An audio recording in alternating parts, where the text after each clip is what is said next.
Camille, bonjour. Merci de venir témoigner. Alors, vous êtes la fondatrice de Viens jouer à la maison. Alors, quel joli nom. Donc, alors, expliquez-nous. Donc, c'est quoi Viens jouer à la maison? Alors, Viens jouer à la maison, c'est un concept de centre-ville qui propose dans un lieu unique. C'est des boutiques qui proposent en centre-ville dans un lieu unique à la fois des ateliers pour les enfants et à la fois des produits pour les enfants et pour les mamans. La partie atelier propose des activités pour les 0-3 ans en matinée, puisqu'ils ne sont pas forcément à l'école. Ils sont souvent gardés par des nounous, par des mamans qui sont en congé parental, par des grands-parents, par la famille. Et souvent, les enfants n'ont pas d'activité. Et l'idée de Viens jouer à la maison, c'était de proposer des activités de 45 minutes à 2h30 à ces enfants qui sont ni en crèche, ni en halte garderie et qui sont gardés à la maison. Voilà. Et qu'est-ce qui vous a donné cette idée alors? Alors, moi j'ai 3 enfants. Et pour raconter l'histoire, qu'il y a une anecdote rigolote, parce qu'en fait un projet c'est toujours un moment, une étincelle, quelque chose d'un petit peu incroyable qui se passe à un moment, à un déjeuner. Moi c'était le cas. Je déjeunais avec une amie, je me demandais vraiment ce que je voulais faire. Je travaillais au marketing et à la télévision avant.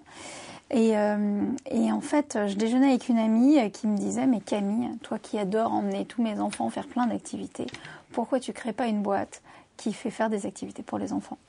Et le soir, mon mari est rentré, il est entrepreneur lui aussi. Et je lui ai dit, ça y est, je sais ce que je vais faire. Et puis on est allé au salon du service à la personne. C'est le premier salon qu'on a fait. On s'est rendu compte qu'on ne faisait pas partie du service à la personne. Et on a déjeuné tous les deux et on a dit, on va appeler cette boîte Viens jouer à la maison. Et voilà, c'était parti. Voilà, donc il suffit, comme vous dites, de saisir c'est ça souvent je dirais les bonnes idées, parce que c'est ça, c'est de saisir à un moment, comme vous dites, j'ai eu l'étincelle. Et vous ne vous occupez que des 0-3 ans? Alors, on a aussi, en fait, l'idée de Viens jouer à la maison, c'est de proposer des activités pour les 0-10 ans dans un lieu unique, les 0-3 le matin et les 3-10 ans à partir de 17h jusqu'à 19h. Et évidemment, les samedis, les mercredis toute la journée et pendant les vacances où on propose des stages. Très bien, donc avec des activités variées qui peuvent plaire à tous les enfants. Avec des thèmes, toujours avec une dimension un petit peu culturelle et éducative. L'idée, c'est que quand ils viennent faire une activité chez nous, ils apprennent quelque chose. Bien. Alors, je suppose que quand on a une étincelle comme celle-là, après, pour en faire une entreprise, il y a quand même une méthodologie rigoureuse. Comment vous y êtes prise, vous? À partir de l'idée, donc comment vous avez concrétisé? En effet, si juste d'avoir une idée permettait de monter des entreprises, on serait beaucoup d'entrepreneurs en France et je crois que ça se saurait. Ça demande beaucoup de travail, beaucoup de persévérance.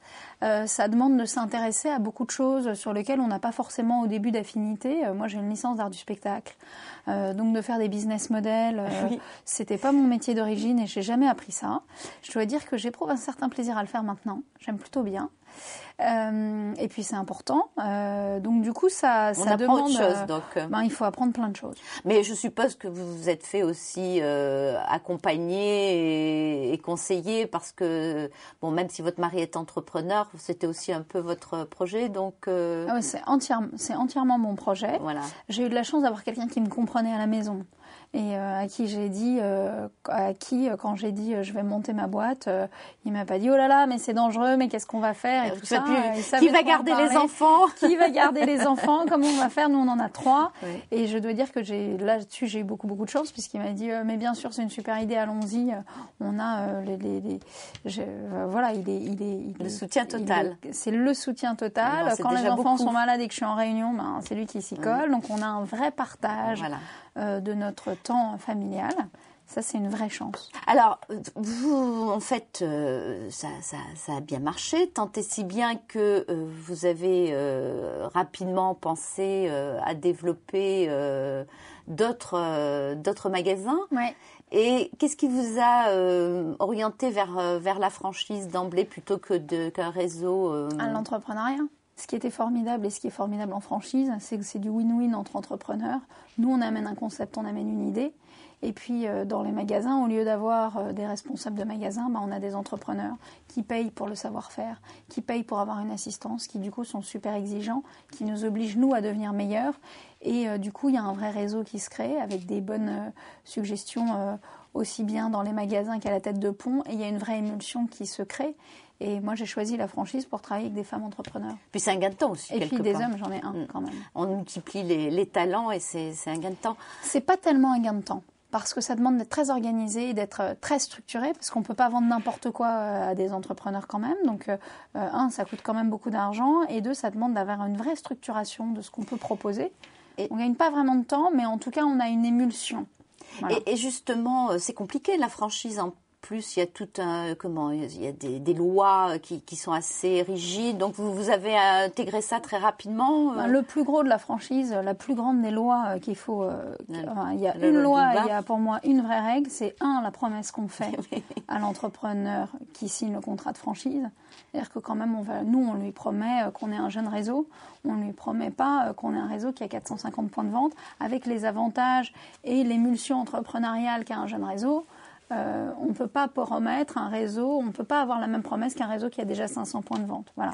Ça, c'est la première chose. Et la deuxième chose, c'est qu'il y a la loi Doubin avec un DIP et plein de choses contractuelles qui font qu'on a quand même des règles à respecter. Ce qui est une bonne chose finalement. Plutôt une qui très bonne peut peut-être chose. expliquer d'ailleurs qu'en franchise, il y a moins de défaillances que dans les autres. Bien sûr. Ouais. Mais il y a aussi un truc qui est très bien avec la franchise et qui est important, c'est que, en tout cas chez nous, en fait, on a la mutualisation de certains coûts. Donc c'est pas juste prendre une idée et appliquer une idée, c'est qu'il y a des coûts qui sont mutualisés et qui font que à terme on a une rentabilité qui est meilleure sur les magasins. Notamment en matière de communication, donc on mutualise, c'est clair. Alors vous en êtes où aujourd'hui ? Alors aujourd'hui, on a un magasin qui est le magasin pilote qui est à Agnières-sur-Seine. On a 4 magasins en franchise qui ont ouvert leurs portes depuis il y a 10 mois et il y a 2 mois. On a ouvert à Saint-Germain-en-Laye, on a ouvert à Montpellier, on a ouvert à Nantes, on a ouvert à Paris dans le 17e et là on en ouvre 3 en Ile-de-France pour septembre. Mais je ne sais pas si vous êtes au courant, là en ce moment c'est très morose, on a l'impression que plus personne n'entreprend. Mais qu'est-ce qui se passe avec vous ? Vous venez de Vénus là Je ne sais pas, je continue de me battre, voilà, parce que l'entrepreneuriat, il faut se battre tous les jours. C'est pas parce qu'on change de président de la République ou voilà, donc la vie continue. La vie continue, ouais. Mais c'est bien de montrer quand même que voilà, vous avez toujours, on le sent, la même motivation et je pense que la dernière des choses à faire, c'est de baisser les bras, quoi. Donc au contraire, il faut y aller. Non, et puis il y a un moment, on est en ce moment, on est quand même en période de croissance très très faible et l'entrepreneuriat c'est quand même la solution.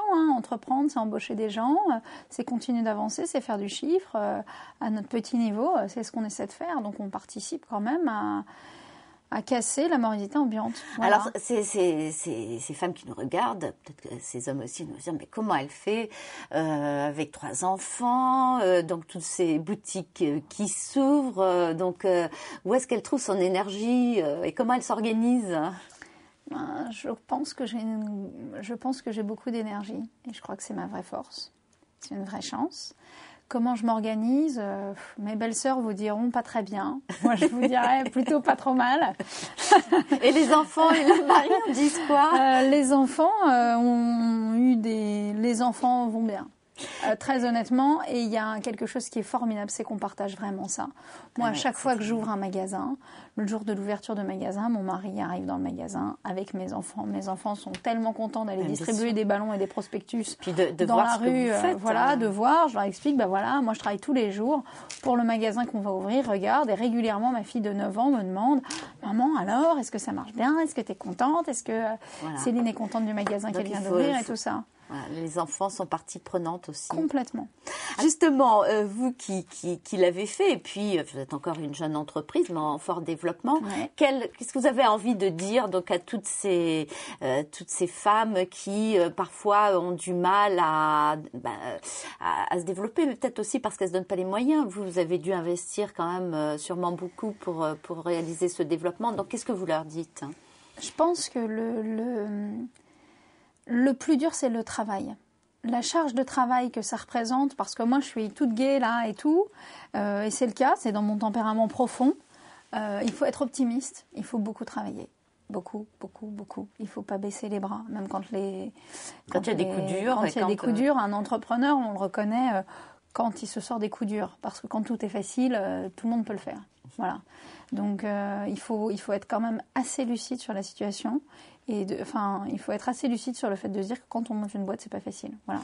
Mais que quand on réussit, quand ça marche, qu'il y a vraiment des coups de grâce et qu'on se dit quand même l'engouement autour du projet, nous on a eu pas mal de prix, l'engouement autour du projet, en fait moi cette énergie je la puise de la reconnaissance et de l'engouement qu'ont les personnes extérieures de mon projet. Et je me dis je peux pas baisser les bras, il faut que je continue de me battre pour tous ces gens qui y croient. Et du coup, ça me fait y croire encore plus. Voilà. Bah écoutez, je suis sûre que votre énergie va traverser l'écran et va bénéficier à ces femmes qui vont vous voir sur le portail entrepreneur. Merci beaucoup Camille Despointes. Et puis, bah écoutez, je vous souhaite une bonne continuation dans votre développement et bravo. Merci beaucoup.